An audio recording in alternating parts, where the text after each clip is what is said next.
В минувшие выходные состоялась 4-я ежегодная спартакиада депутатов представительных органов местного самоуправления. В ней приняли участие 15 команд из районов республики и столицы. В течение 2 дней депутаты соревновались в волейболе, настольном теннисе, шахматах и пулевой стрельбе. Как отметили судьи и организаторы, благодаря отборочным соревнованиям в районах и серьезной подготовке сборных, год от года класс соревнований только возрастает. Во-первых, растет количество спортсменов. С каждым годом количество команд, которые принимают участие, увеличивается.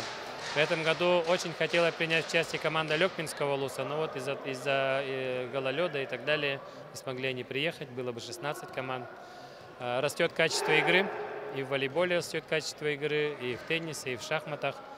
А в шахматах играют кандидаты в мастера спорта, депутаты. А в стрельбе из пневматической винтовки Аллонов из Усалданского улуса выстрелил 49 очков из 50 возможных. Это очень хороший результат, практически максимальный.